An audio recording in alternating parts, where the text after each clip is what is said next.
ओम शांति। ओम शांति।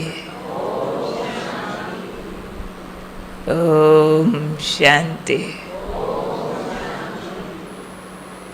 सारा भी नोएडा आ गया। सबका बाबा के घर में, सोनीपत रिट्रीट सेंटर में, अपने घर में बहुत बहुत बहुत बहुत स्वागत है, स्वागत है, स्वागत। भले पधारे, आप आए, हमें बेहद खुशी हुई। अभी अभी आए और अभी अभी सारे क्लास में पहुंच गए। हमने आपको रेस्ट करने का भी टाइम नहीं दिया। आराम से पहुंच गए सभी, ठीक ठाक पहुंच गए, कोई तकलीफ तो नहीं हुई। ऐसे तो नज़दीक है, 1.5-2 घंटा ही लगा होगा रास्ते में ना, इतना ही लगा होगा, है ना। बहुत अच्छा है और बहुत अच्छा संकल्प लेके आए हैं तपस्या का। संगम युग पर इससे अच्छा संकल्प कोई होता नहीं। जिसको इच्छा उत्पन्न हो कि मैं अपने लौकिक कारोबार से कुछ छुट्टी लूं और अपने ज्ञान योग की उन्नति करूं, तपस्या करूं, तो ये थॉट जब बाबा तक पहुंचता है ना, तो बाबा एक्स्ट्रा प्यार देता है। बाबा को और क्या चाहिए बच्चों से? बाबा को चाहिए बच्चों की खुशी, बच्चों का सुख।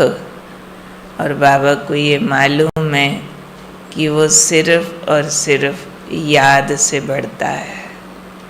क्यों बाबा हर मुरली में बार बार कहते हैं, बच्चे सबको भूल जाओ, देह को भूलो, संबंधों को भूलो, दुनिया को भूलो, सिर्फ मुझे याद करो।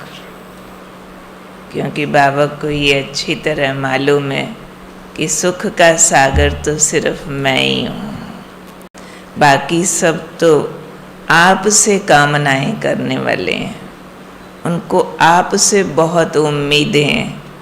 आप मेरे लिए ये कर दो, वो कर दो, या शिकायतें हैं, आपने ये क्यों नहीं किया, वो क्यों नहीं किया। पर बाबा को हमसे क्या चाहिए? बाबा को ना हमारा पैसा चाहिए, ना बाबा ने हमारे से खाना खाना, ना बाबा को हमारे से रहने के लिए कोई मकान चाहिए। बाबा को हमसे हमारा सुख चाहिए, हमारी खुशी चाहिए। और वो बाबा की शिक्षाओं को पालन करने से मिलती है। तो आपने उस राज को समझा है, इसलिए यहाँ पहुँचे हो, तो अपने लिए ताली बजाओ।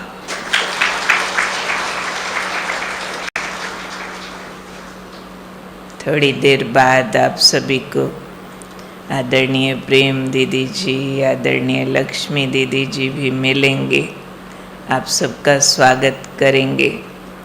उससे पहले मैं आप सबसे हेलो करने आई हूँ, मुलाकात करने आई हूँ। दीदियाँ थोड़ी देर बाद आएंगी और हम थोड़ा सा बात करेंगे आपस में। अब हमारी हेलो तो ज्ञान युक्त होती है ना, लौकिक रिवाज वाली तो नहीं होती है। तो हम थोड़ी सी आपस में ये चर्चा कर लेते हैं कि हम भट्ठी में से क्या लेके जाएंगे। हमें ये तो मालूम है कि तपस्या से सुख शांति मिलती है, लेकिन उसके लिए कुछ महान संकल्प करने होते हैं। और जिस तरह के हम संकल्प अंदर डाल देते हैं, उसी तरह का रिजल्ट प्राप्त होता है। तो अब भट्ठी की शुरुआत में हम कुछ महान संकल्प अंदर डालेंगे। एक महान लक्ष्य इस तपस्या का, क्योंकि कोई भी कार्य करने के लिए जब लक्ष्य बहुत ऊंचा रख लो तो रिजल्ट अच्छे आते हैं। अगर लक्ष्य ही कच्चा पक्का, टेढ़ा बांका, छोटा छोटा ऐसा रखो तो रिजल्ट भी वैसा ही आएगा। तो एम कभी भी छोटा नहीं होना चाहिए। इसलिए पढ़ाई में भी सभी बच्चों को सिखाया जाता है टॉप करना। बाबा ने भी हमारी पढ़ाई का लक्ष्य बता दिया, पास विद ऑनर होना, बाप समान बनना, मम्मा बाबा के तखत को जीतना, नर से नारायण बनना। मैं राजयोग सिखाता हूँ, राजा बनने का योग सिखाता हूँ। बाबा ने ये कभी नहीं कहा कि लास्ट नंबर आना, पीछे आ जाना, कोई बात नहीं, कोई नहीं, राजा नहीं बने प्रजा बन जाना, नर से नारायण नहीं तो चलो कुछ और सही। बाबा ने कभी नहीं बोला।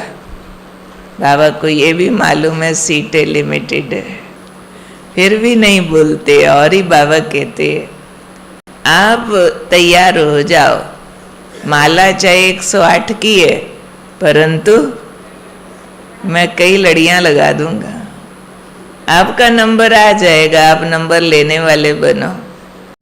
बाबा मना नहीं करेगा। इसलिए भट्ठी से कोई बहुत ऊंचा लक्ष्य रखो। विचार आ रहा, बहुत ऊंचा लक्ष्य, कैसे होगा, कैसे करेंगे, नहीं, बाबा कराएगा, मैं करने के लिए तैयार हूँ। क्योंकि लक्ष्य माना पुरुषार्थ भी, दोनों बातें उसमें याद रखनी होती है। तो इस भट्ठी से हम सब लक्ष्य लेंगे, एक महान लक्ष्य कि दुखी होने की आदत छोड़ देंगे। ये ज्ञान, ये योग हमें सुखी बहुत करता है। हम सुखी होते भी हैं, इसलिए लगे रहते, आते रहते हैं, परंतु हमारी कमाई कहाँ बह जाती है, जहाँ हम दुखी हो जाते हैं। और आप सबको मालूम होगा कि दुखी होना भी आज के ज़माने में एक फैशन हो गया है। दुखी होने की भी बहुतों को आदत होती है। बेबात के बिना, दुखी हुए बिना रह नहीं सकेंगे। बात हो ना हो, लेकिन उसको खींच खींच के इतना बड़ा कर देंगे जो खुद भी दुखी होते रहेंगे, दूसरों को भी करेंगे। वायुमंडल सारा शांत कर देंगे। और कोई बाबा का बच्चा ऐसा करे तो उससे बाबा का नाम बदनाम होता है। भले हमें मालूम पड़ता है कि ये दोष फलाने का है, ये बात इतनी बड़ी है, ये अगर दूसरा भी कोई होता ना, उसको ऐसी मुसीबत आती, वो भी दुखी हो ही जाता। ऐसे ऐसे हम बात का साइज बड़ा करते रहते बोल बोल के। बात चाहे छोटी सी होती है, लेकिन दिवाली के दिनों में ना एक गोली मिलती है, उस गोली को थोड़ी सी भी आग लगाओ ना दिया सलाई से, तो गोली का क्या बन जाता है? सांप बन जाता, निकलता ही रहता, निकलता ही रहता, निकलता ही रहता, धुआं कालख, और वो बाद में गोली गायब हो जाती है, सांप ही सांप दिखता है।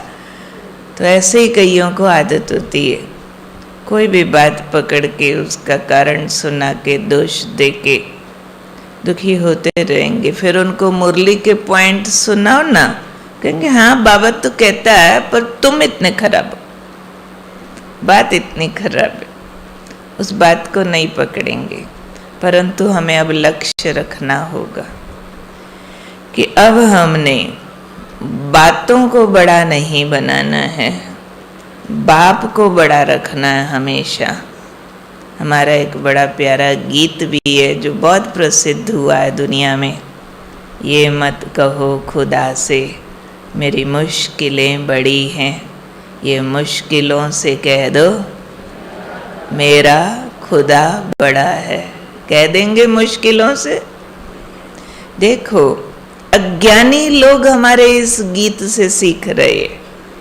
वो लोग आके अपना अनुभव सुनाते हैं जिन्होंने ज्ञान नहीं लिया, और हमारे बाबा के बच्चों ने तो इस गीत को गा गा के घिसा दिया, परंतु फिर भी दुखी होना छोड़ा नहीं। किस किस ने दुखी होना बिल्कुल छोड़ दिया है। बिल्कुल, कुछ हो जाए नहीं दुखी होते हैं, कुछ भी हो जाए, ना उदास होते हैं, न चिढ़ते हैं, न थकते हैं, न रोते हैं, न मूड ऑफ होता है, कुछ भी नहीं। चिड़चिड़ कुड़कुड़ कभी नहीं करते, जरा भी दुखी उदास नहीं, बिल्कुल छोड़ दिया। वो हाथ खड़ा करो। अच्छा, 2 3 माताएं, 4 5, बिल्कुल। देखो भाई, आपके घर आके 1 हफ्ता रहना पड़ेगा। पता नहीं अभी ये हाथ क्या सोच के उठाया। अगर सच में छोड़ दिया है दुखी होना, तो आपके परिवार वाले ज़रूर आके रिपोर्ट देंगे कि ये तो हमारे घर में अवतार पैदा हुआ है। कमाल है इनकी, कुछ मर्जी बोलो, कुछ नहीं होता इनको। बाबा ने हमारी स्टेबिलिटी के लिए एक स्लोगन दिया हुआ है, अम्मा मरे, आगे बोलो, बीवी मरे तो भी। तो ये हलवा स्टेज चाहिए, टेस्टी टेस्टी हलवा। अब अम्मा और बीवी मरे तो हलवा पका के थोड़ा ही खाना है, शुद्ध संकल्पों का हलवा खाना है। ऐसे भी नहीं कि लोगों के आगे खुशी दिखाते रहो, नहीं, ये हलवा है stable mind, undisturbed mind, undisturbed happiness, अंदर संतुलन विचारों का गड़बड़ा ना जाए, विवेक नष्ट ना हो जाए। नहीं तो जब अंदर असंतुलन आता है, डिस्टर्ब होते हैं, तो हमारी निर्णय शक्ति डिस्टर्ब हो जाती है। अच्छी बात पर भी उल्टा बोल देंगे, दुखी होंगे ना अंदर से, दूसरा कहेगा रहने दो, इसका बुरा न मानो, बेचारा दुखी है, इसलिए सीधी बात को भी उल्टा बोल रहा है। तो निर्णय शक्ति डिस्टर्ब होते ही डिस्टर्ब हो जाती है। तो हम छोटी छोटी बातों में भी गलत निर्णय लेके विक्रम कर बैठते हैं। इसलिए हमारी मंजिल है ये अनडिस्टर्ब होना, उसके लिए बहुत आवश्यक है आसपास के हालात से अनइफेक्टेड, अप्रभावित रहना बहुत महत्वपूर्ण है। चाहे वो सेवा कर रहे हो आप, चाहे आप सिर्फ बीके मुरली क्लास में ही बैठे हो, तो भी आपको क्लास में बड़ा मजा आ रहा है, आपका योग बहुत अच्छा लग रहा है, और किसी का फोन बज गया, आप घूर के देखोगे, पता नहीं चलता हम योग लगा रहे हैं। बंद करो, 20 जने उसकी तरफ घूर घूर के देखेंगे। वो बेचारी बुढ़ी माता, उसको बंद करना भी नहीं आता है। 1 घंटी फोन की हमें डिस्टर्ब कर गई, बताओ। पता नहीं कौन सा योग लगा के बैठे थे, तो इतना मजा आ रहा था, इनको इतना ही नहीं पता चलता। मक्खी आ गई, योग डिस्टर्ब, लाइट चली गई, पसीना आ गया, योग डिस्टर्ब। ये कौन सी क्वालिटी का योग लगाते हैं हम लोग। तो अप्रभावित रहना, अप्रभावित रहना माना इन इंद्रियों को कोई तकलीफ आती है, मेरे जिसको हम कहते हैं ये मेरा फलाना मेरा, उनको कोई समस्याएं आती हैं, फर्क ना पड़े, इसके लिए एक तैयारी करनी होती है कि ये सारा आसपास जो कुछ हो रहा है नाटक है और एक्यूरेट है। जो हो रहा है उसमें कल्याण समाया है, सब निर्दोष है और हमारा कल्याण इसमें निश्चित है। ये सब कुछ भगवान उवाच है। हम आसपास की घटनाओं में अपने लिए अशुभ बातें चुनते रहते हैं। ये जो बात हो गई ना, नाक की कटा दिया। ये जो बात हुई ना, सारा पैसा ही खत्म कर दिया। ये जो बात हुई ना, मेरी तबीयत ही खराब हो गई। ये बातों को इतना दोष देने की क्या जरूरत है? जो हो रहा है हमारे आसपास एक नाटक मात्र है। अच्छा है या बुरा है, सामने वाले की केवल एक्टिंग है, रियलिटी नहीं है। जैसे रावण स्टेज पर गरज रहा होता है, हम हा हा कर रहे होते, खुश हो रहे होते, अरे बहुत अच्छा, कमाल कर दिया। अरे गरज रहा है, वो गुस्सा कर रहा है राम पर, हाँ तुझे देख लूंगा। अब राम शांत है, हम तो भी मनोरंजन में है, क्योंकि हमें मालूम है कि रावण के डायलॉग बोलने वाला रावण नहीं है, राम के डायलॉग बोलने वाला राम नहीं है। हो सकता है हमारा ही कोई रिश्तेदार स्टेज पे चढ़ के रावण का मुखौटा लगा के गरज रहा हो। वो जैसे ही स्टेज से उतरेगा, हो सकता है हम उसकी पीठ थपथपाएं जाके, भाई कमाल की एक्टिंग किया। उसको डांटेंगे क्या? तेरे को शर्म नहीं आती? राम के सामने ऐसे बोल रहा था, डांटेंगे नहीं? क्यों? पक्का पता है एक्टिंग है।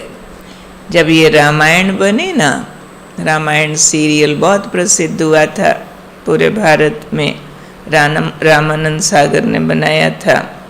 तो उसमें जिसने रावण का रोल किया था ना, वो हम थे मधुबन में, ओम शांति भवन में आया। बड़े दादी मुरली सुना रहे थे, दादी को जाके बताया गया कि वो क्लास में बैठा। मुरली पूरी करके दादी ने उसको सामने बुलाया। जैसे ही उसका परिचय दिया गया तो रोल बड़ा ज़बरदस्त प्ले किया था उसने। सारे क्लास वाले हंसने लगे जोर जोर कि ये फलाना फलाना, मुझे भी नाम याद नहीं है। तो ये रावण का रोल प्ले किया, लगभग सबने रामायण देखी थी और सब हंस रहे हैं। वो माइक पे आया और माइक पे आके आते ही पहली लाइन ही बोलता हाथ जोड़ के, भाइयों और बहनों मुझे माफ करना, मैं रावण नहीं हूं। सुना? मैं रावण नहीं हूं, रावण का तो मैंने रोल किया था। तो हम सब जो अपने को मम्मियाँ समझती है, मम्मी नहीं है। मान सकते हो? कौन कौन मम्मियाँ बैठी है? माताएं, बाल बच्चेदार सारे ही है, कुछ कुमारियों को छोड़ के। तो जो जो मम्मियाँ बैठी हैं, मम्मियाँ बोलो, हैं कि नहीं? हो कि नहीं? कितना डर रही हैं कहने से। आपने बच्चे पैदा किए क्या? नहीं किए। आप लोगों ने हड्डी मांस के पुतले पैदा किए बस। उसमें बच्चा कौन? आत्मा। पर वो आत्मा किसकी संतान? आत्मा आपकी क्या लगती है? आत्मा भाई। और उस आत्मा भाई कहो जो को पैदा तो आपने नहीं किया। जिसको आप बच्चा कहते हो, मेरा बेटा मेरी बेटी, वो तभी कहा जब परमात्मा की संतान एक ज्योति ने प्रवेश किया। वो ज्योति प्रवेश न करती तो उस पुतले को आप क्या बोलते? कुछ बोलते? आपका बेटा या बेटी होता वो बिना आत्मा वाला एक पुतला। आप लोगों ने तो वो पैदा किया था बस। उसमें आत्मा आई तो खेलने लगा, बोलने लगा, और वो वापस चले जाए तो उसकी संतान है ना। तो हम सब आत्मा आत्मा भाई भाई है, ना कोई मम्मी है ना कोई पापा है। कैंसिल होता है सब। मानते हो? मानते हो इस बात को? किसी किसी को इनसिक्योर लग रहा। ये सत्य है, हमारा पहला पाठ है। पर अभी तक हमने पढ़ा नहीं है। पढ़ लिया है क्या? या मम्मी पापा बन के घूमते रहते हो सारा दिन? सारा दिन मम्मी पापा बेटा बेटी तू मैं तेरा, यही कहानियों में घूमते हैं ना, कि निकल जाते इस कहानी से बाहर? क्या करते? ऐसे ही तुम स्टेज पर आओगे ना, रावण का दरबार लगा होगा और रावण तुमसे पूछेगा कौन हो तुम, और आपने एक जवाब देना है कि मैं रामदूत पवन पूत हनुमान हूं। कहते बस बोल के दिखाओ। उसने बोल के दिखा दिया, ठीक बोल रहा था, मैं रामदूत पवन पूत हनुमान हूं, बस इतना ही बोलना था। उसके बाद दूसरा सीन था, कहता ठीक है बोल दूंगा। अब पर्दा हटा, स्टेज खुला, रावण का दरबार सामने आया और जो रावण बना हुआ व्यक्ति था वो पूरा रावण लग रहा था, पूरा राक्षस, लंबा चौड़ा काला।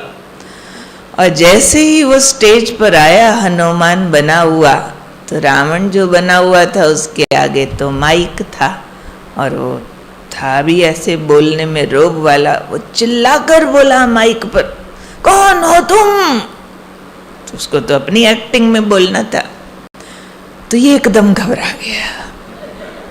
बेचारा स्टेज पे पहली बार आया, पब्लिक को फेस नहीं किया, कभी बोलने की प्रैक्टिस नहीं है, और वो चिल्ला के बोल रहा है कौन हो तुम, और सारे राक्षसों की सभा दिख रही है। वो घबरा गया एकदम, घबरा के कहते हैं माफ करना जनाब, मैं रामलाल साइकिल वाला हूं।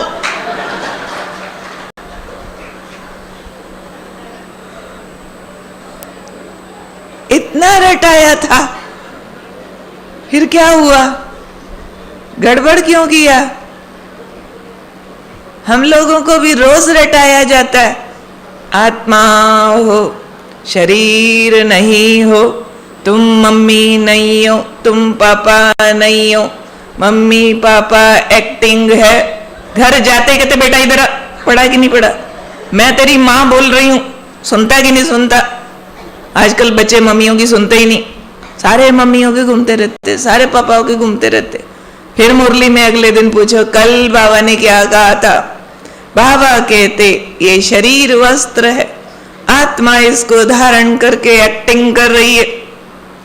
अकेली आई थी, अब घर जाना है, संबंधों को भूल जाना है, घर जाके फिर चाचा मामा मम्मी पापा।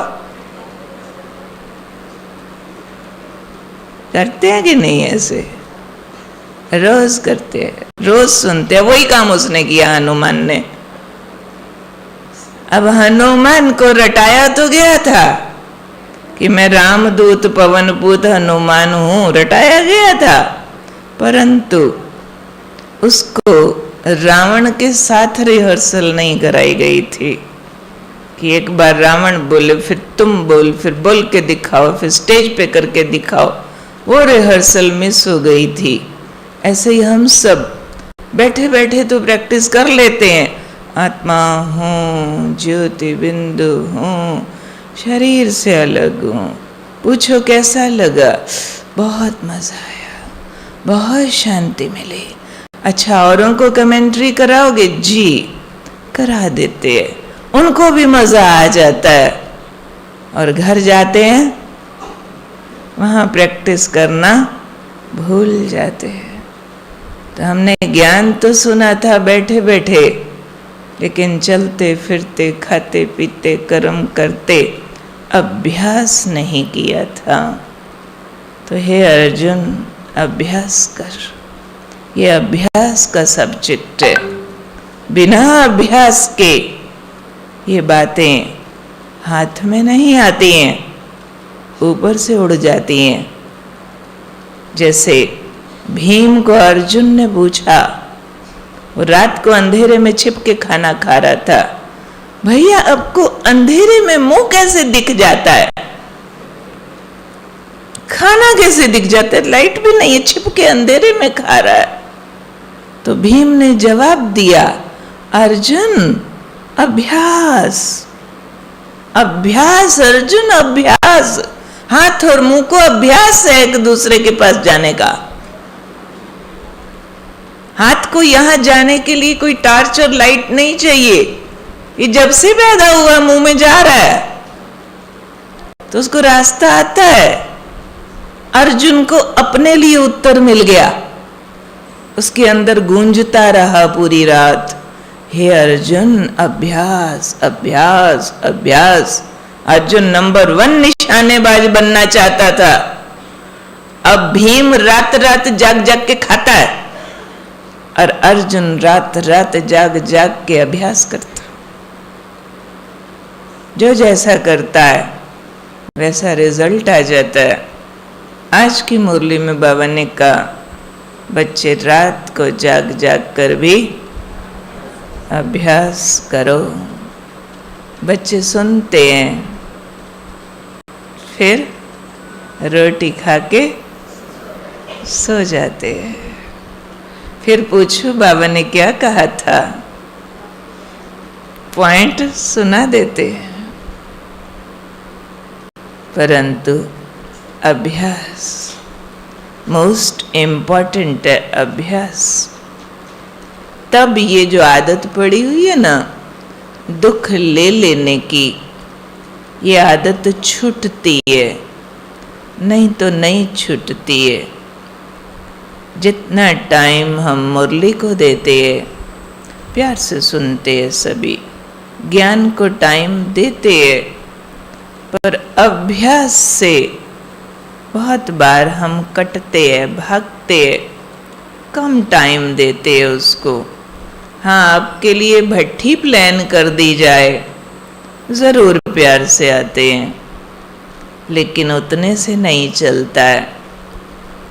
कहावत मशहूर है, आप न मरिए स्वर्ग न जाइए। इसके लिए अपने अभ्यास की प्लानिंग खुद करनी पड़ती है और उसको दिनचर्या का एक हिस्सा बनाना पड़ता है। रोज की दिनचर्या में मेरा अभ्यास मेरा मनोरंजन होना चाहिए, मेरा अभ्यास मेरी प्लानिंग होनी चाहिए। जैसे जिस चीज़ों में रुचि होती है उनको खाने पहनने के लिए हम प्लानिंग बनाते हैं। चाय की रुचि वाला चाय की प्लानिंग बनाता रहता है, और जिसको रुचि है शराब पीने की वो ठेका कहीं भी ढूंढ लेता है। जैसी रुचि होती है उसके लिए योजनाएं खुद बनाई जाती है। शराबी कभी इस बात पर आधारित नहीं होता कि कोई ला के पिलाएगा तो पीऊंगा, कोई ठेका ढूंढ देगा तो पी लूंगा, नहीं तो रहने देते। हम बहुत बार सोचते टाइम मिलेगा तो योग करेंगे, नहीं मिला तो फिर क्या करें, टाइम ही नहीं मिलता। एक मुरली में बाबा ने कहा था, जैसे दुनिया वालों को ज्ञान सुनने का टाइम नहीं है, ऐसे ही ब्राह्मण बच्चों के पास आवाज से परे जाने का टाइम नहीं है। मन बेईमानी करता है, उसमें नाना बोलता है। जैसे ही मन को कहेंगे प्रैक्टिस कर बैठो और 10 काम याद दिला देगा, नहीं फलाना आया ना, उससे मिलना, ये काम पड़ा ना, ये जरूरी है, सारी प्रायोरिटीज ऐसे दिखा देगा मन जैसे ये वाला काम तो सबसे पीछे का है, उससे पहले तो ये नहीं किया तो बहुत गलत हो जाने वाला है। ऐसा है कि नहीं? लेकिन अभी हमको इस अभ्यास को यहाँ पक्का करना है और अभ्यास के महत्व को दिनचर्या का एक हिस्सा बना देना है और कमिटेड होना है एक महान लक्ष्य की ओर, दृढ़तापूर्वक कमिटमेंट कि अब हमें दुखी होने की आदत छोड़नी है। क्या छोड़ना है? सारे बोलो। छोड़ना चाहते हो या फिर ऐसा बोलोगे कि हम तो दुखी होना नहीं चाहते हैं, दूसरे कर देते हैं। ये बोलेंगे जो ये बोलते हैं, हाथ खड़ा करो। सियाने सभी अभी हाथ नहीं खड़ा करेंगे, एक दो कर रहे हैं, उनको शायद बात नहीं समझ आई। ज्ञान तो अच्छा पढ़े है, जवाब अच्छा दे रहे हैं, परंतु अंदर पक्का करो। ये आदत होती है, जैसे और आदतें होती है ना, ये भी एक आदत होती है। जैसे किसको लड़ने की आदत है, लड़े बिना चैन नहीं, ऐसे कईयों को दुखी होने की आदत है, तो दुखी हुए बिना चैन नहीं। जैसे हम बहुत छोटे बच्चे थे तो एक शेर की कहानी सुनी थी। एक शेर एक नदिया पर पानी पीने गया, तो एक मेमना पानी पी रहा था। अब शेर को मेमना देख के दिल किया खा जाऊं इसको, तो उसको कहता है, ओ मेमने, तूने मेरा पानी झूठा किया, मैं तेरे को खा जाऊंगा। वो मेमना कहता है, जनाब, जिधर से पानी आप पी रहे हो उधर से ही पानी आ रहा है, उधर से आ रहा है तो कौन झूठा कर रहा है? जनाब, आपकी तरफ से पानी आ रहा है, तो मैं आपका पानी झूठा नहीं कर रहा हूं, आप मेरा पानी झूठा कर रहे हैं। शेर को और गुस्सा आ गया, तू मेरा पानी झूठा नहीं कर रहा तो तेरे बाप ने किया होगा, तेरे को खाऊंगा। बहाना चाहिए खाने का। बात कोई भी बोलेगा, ऐसे ही दुखी होने वाले को दुखी होने का बहाना चाहिए। क्यों ये टेस्ट सा पड़ जाता है? ये भी टेस्ट है, क्योंकि भले हम बाबा के बने हैं, भले हमें योग के अच्छे अनुभव हुए होंगे, भले हमने जीवन में कई परिवर्तन किए, उसके बावजूद भी एक सब्जेक्ट पूरा क्वालिफाई करने को रह गया है, और वो है मैं आत्मा सुख और आनंद स्वरूप हूं। आत्मा सुख स्वरूप हूं, आत्मा आनंद स्वरूप हूं, आत्मा आनंद के सागर की संतान मैं हूं। जिसने ये ठीक प्रैक्टिस किया वो दुखी नहीं होंगे। उनको ये बात बहुत ज्यादा समझ आ जाएगी कि अम्मा मरे तो भी हलवा खाना, बीबी मरे तो भी हलवा खाना। जैसे ब्रह्मा बाबा को समझ आ गई थी। निर्मल शांता दादी कहते, जसोदा माता ने शरीर छोड़ा तो मैं कलकत्ता में थी, तो बाबा का लेटर आया, बच्ची निर्मल, शिव बाबा कहते हैं अम्मा मरे तो भी हलवा खाना, बीबी मरे तो भी हलवा खाना। तुम्हारी अम्मा थी, मेरी बीवी थी, मर गई, दोनों हलवा खाएंगे। ये था प्रैक्टिकल स्वरूप। इतना स्पष्टवादी कोई हो सके, कोई हो सके। लौकिक युगल तो थी ना, शरीर छोड़ने पर ऐसी भाषा कोई लिख सके, मजाक नहीं है। लेकिन समझ में आता है कि ब्रह्मा बाबा ने शिव बाबा की याद से इतना आनंद जमा किया था, इतना सुख स्वरूप आनंद स्वरूप आत्मा हूं, यह अभ्यास किया था कि सुख और आनंद आत्मा का विषय है, बाहरी घटनाओं का विषय नहीं है, घटनाओं का विषय नहीं है। ब्रिज इंदिरा दादी, उनका लौकिक बेटा बॉम्बे में वापिस आके ज्ञान में चला जब उनके युगल विदेश से लौटे, और बहुत बाबा का प्यारा बच्चा बना।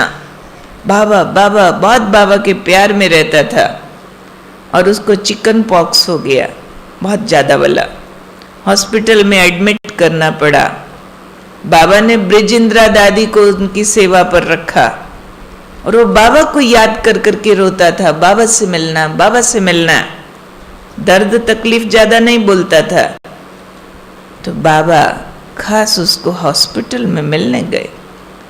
चिकन पॉक्स इन्फेक्शियस डिजीज होती है, बहुत बाबा को रोका गया नहीं, फिर भी बाबा उससे मिलने गए, और उसके बाद उसकी हालत खराब होती गई। बिल्कुल एंड टाइम आ गया। ब्रजेंद्रा दादी उसकी सेवा पर थे। नर्स उनसे आके पूछती है, आप इसकी क्या लगती हैं? ब्रजेंद्रा दादी कहती हैं, मैं इसकी माँ हूं। नर्स उनको ऐसे देख, माँ माँ हो? फिर कहती है, अच्छा आप इसकी सौतेली माँ हैं क्या? सगी होती तो रोती रोती चिल्लाती, डॉक्टर आओ जल्दी आओ, ये देखो वो देखो। वो ऐसा कुछ नहीं कर रही है, सेवा कर रही है, चिल्ला नहीं रही है, हाय तौबा नहीं कर रही है।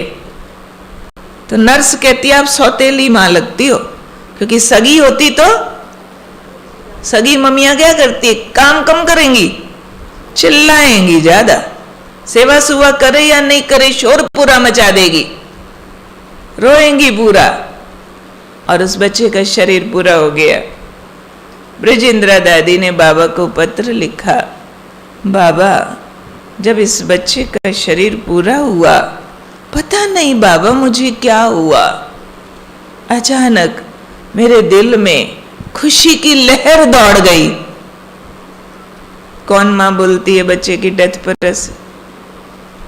है हिम्मत किसी में?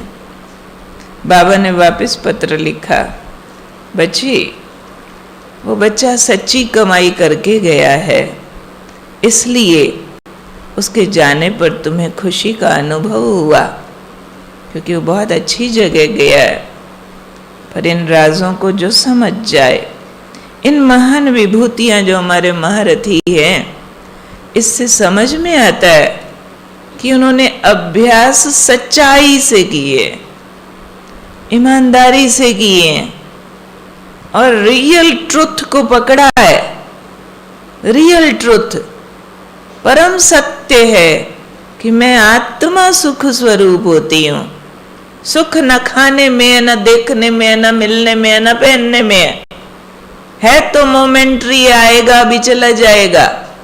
चीज वस्तु धन पदार्थ व्यक्ति से मिला हुआ सुख नाशवान होता है, वो दुखदायी सुख होता है, वो शुगर कोटेड पॉइजन होती है, हम सब जानते हैं, आती है चली जाती है, पर ज्ञान में जानते हैं, अभ्यास में नहीं जानते हैं।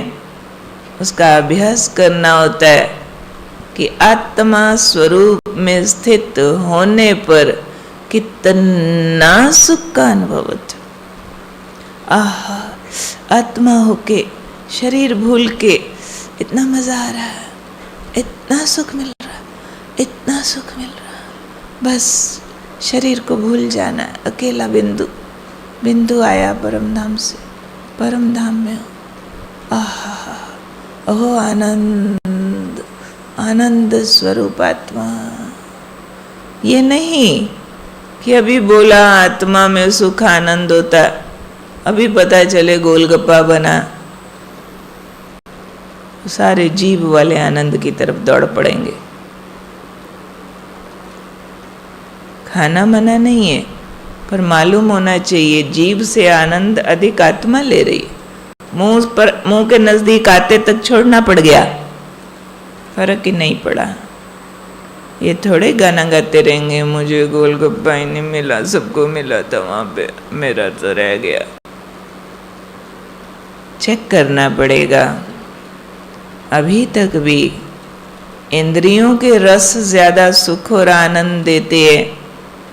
यह मुझे अनुभव है कि आत्मिक आनंद और सुख बड़ा होता है, और मुझे बड़ा लगता है, और इतना बड़ा है मेरा आत्मिक सुख और आनंद कि उसके आगे मुझे दैहिक सुविधाएं, दैविक वस्तु, व्यक्ति कभी मिला न मिला तो फर्क नहीं पड़ता। अभी से अभ्यास करना पड़ेगा। अभी से अपनी प्रिय वस्तु सामने होते है या नहीं फर्क नहीं पड़े। पता चला मोबाइल गुम हो गया, फर्क नहीं पड़ा। ये वाली वस्तु तुमको नहीं खानी है, बाकी सब खा रहे हैं, फर्क नहीं पड़ा।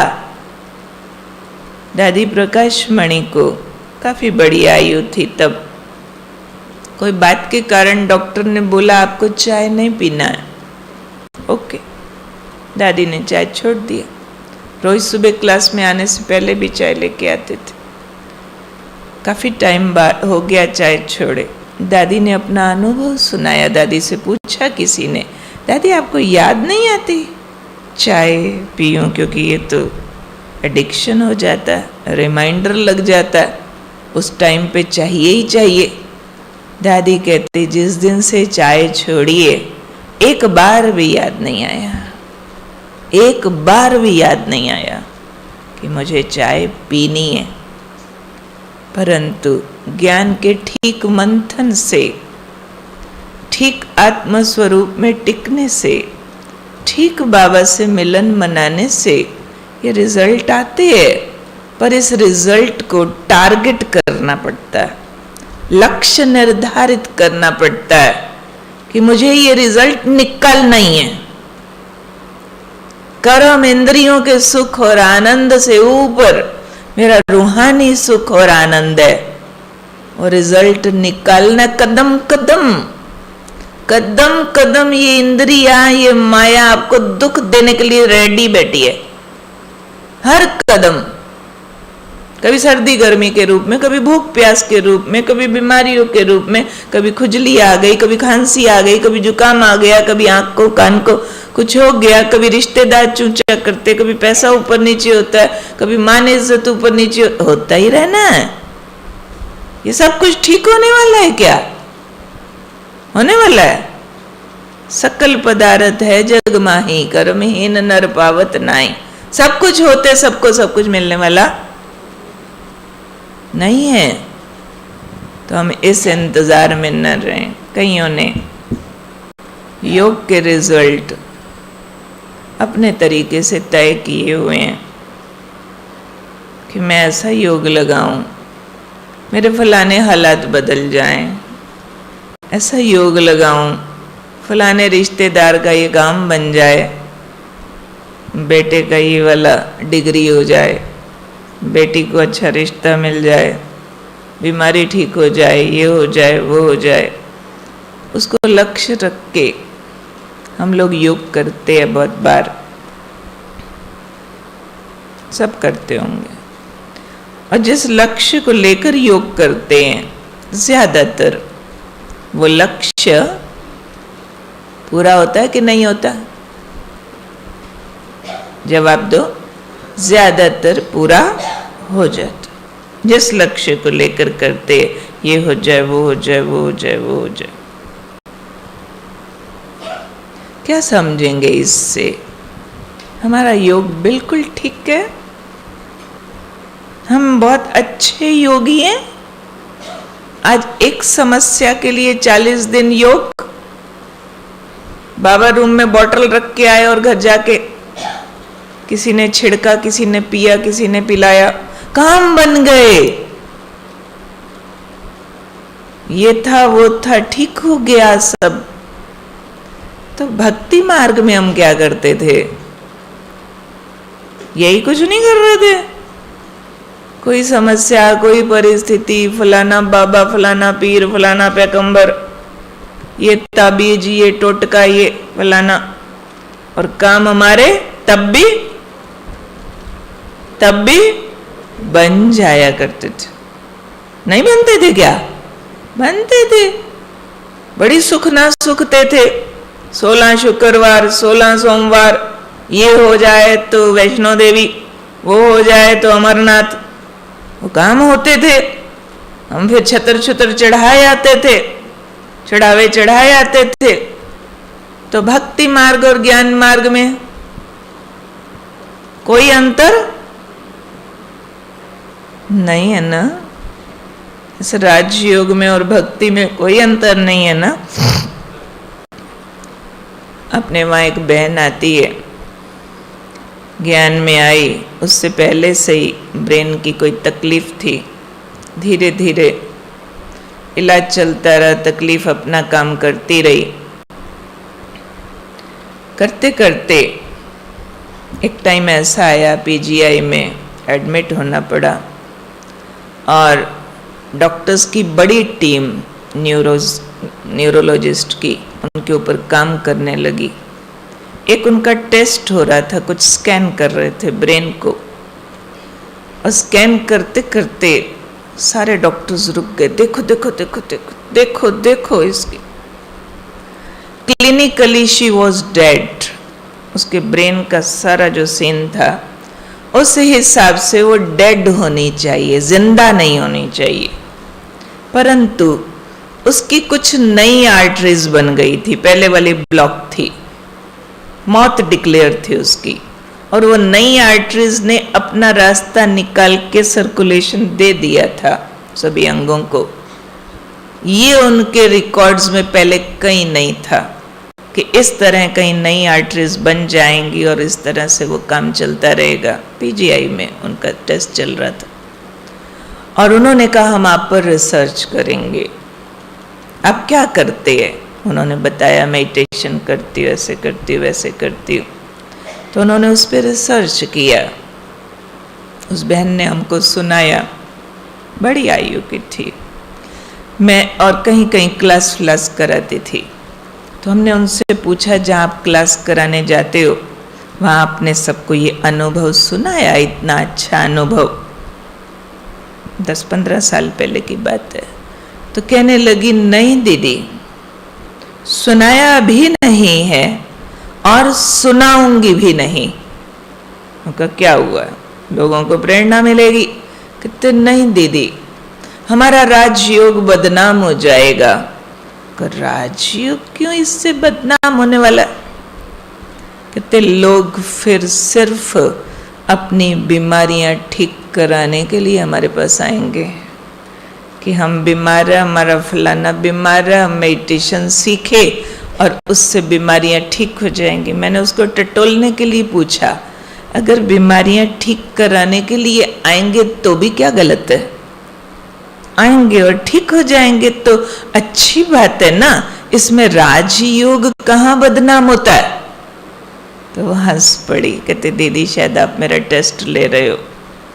हमारा राजयोग है मनुष्य को देवता बनाने के लिए, पतित को पावन बनाने के लिए, आत्मा को लगी 5 विकारों की बीमारियां समाप्त करने के लिए। देह को तो बीमारियां आत्मा से जो विक्रम हो गए हैं पिछले कई जन्मों में, उस अनुसार आनी ही है। और वो बीमारियों पर अगर काम करना है तो राजयोग की छोटी अंगुली के नाखून जितने जोर से भी हो जाएगा।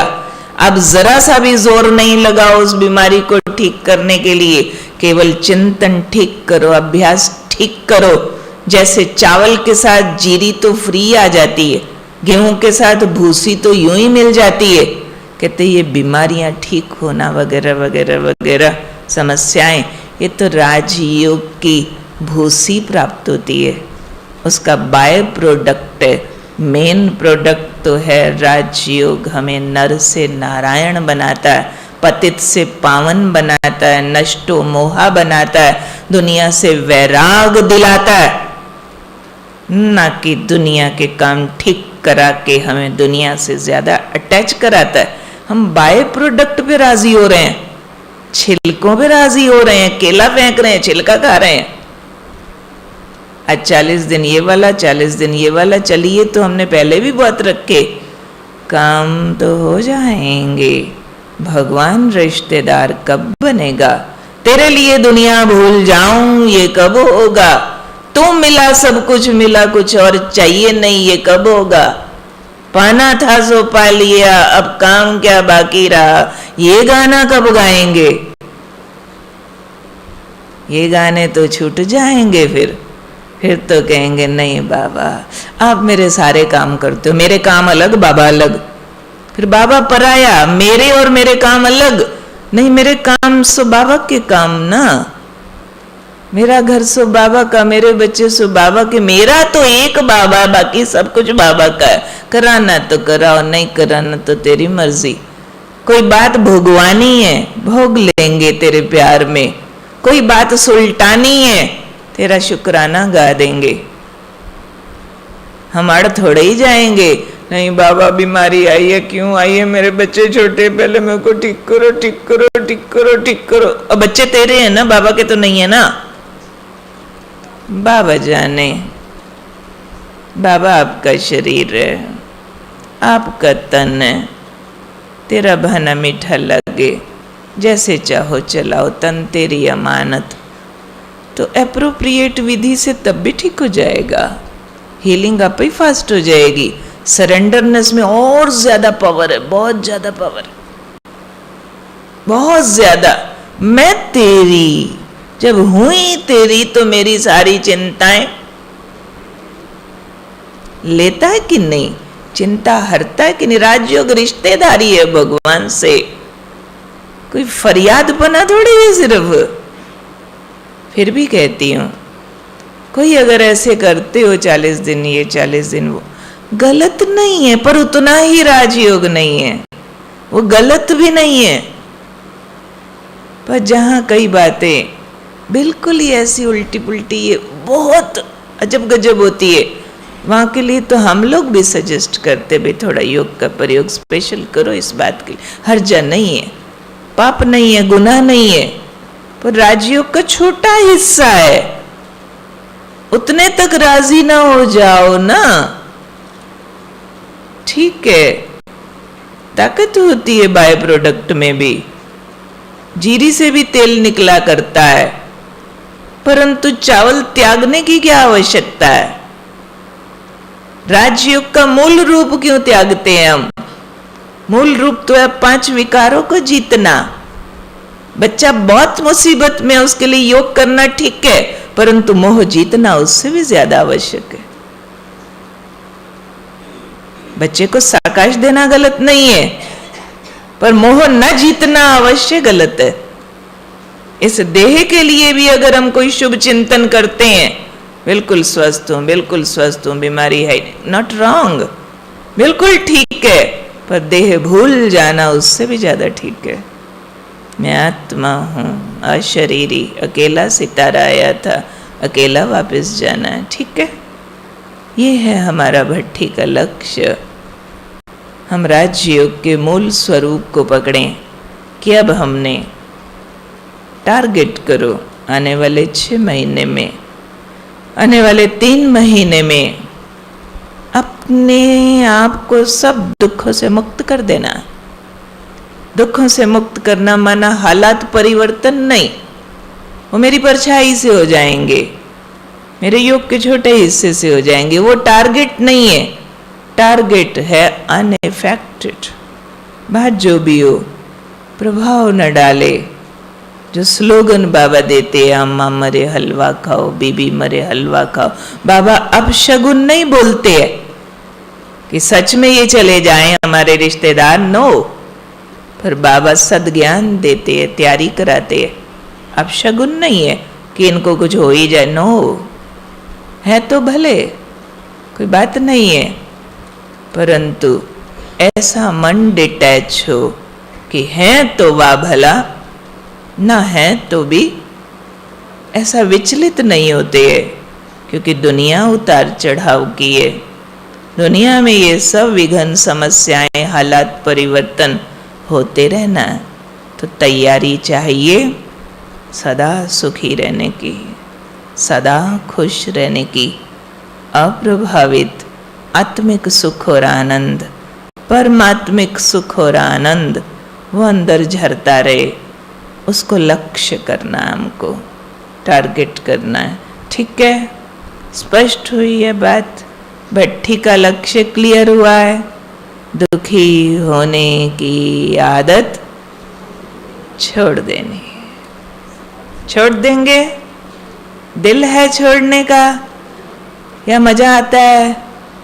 दुखी होके थोड़ा रूठो राठो दूसरे पे रो पड़ता है, रोके दिखा दो काम बनते हैं, लोग हमारी बात सुनते हैं, ऐसे नहीं, ऐसे नहीं करना। स्टेबल, स्टेबल में ज़्यादा पावर होती है, उसको पकड़ के रखना है। तो अभी हमारा विशेष नुमै शाम का योग होगा। अभी 1 मिनट साइलेंस करके 5 मिनट ब्रेक देंगे। चाहे आप यहीं खड़े होके स्ट्रेचिंग कर लेना 2-4 मिनट, किसको कोई ज़रूरी हो फ्रेश होना तो जाना, नहीं तो हम 7:30 तक योग करेंगे। ज़रूरी नहीं तो बिल्कुल मत जाना। पहले 1 मिनट अच्छी साइलेंस, 1 मिनट भी लंबा होता है, 60 सेकंड होते, बिल्कुल चमकता सुख स्वरूप सितारा, सुख की किरणें फैला रहा हूँ, सुख के सागर के प्रकाश के नीचे हूँ।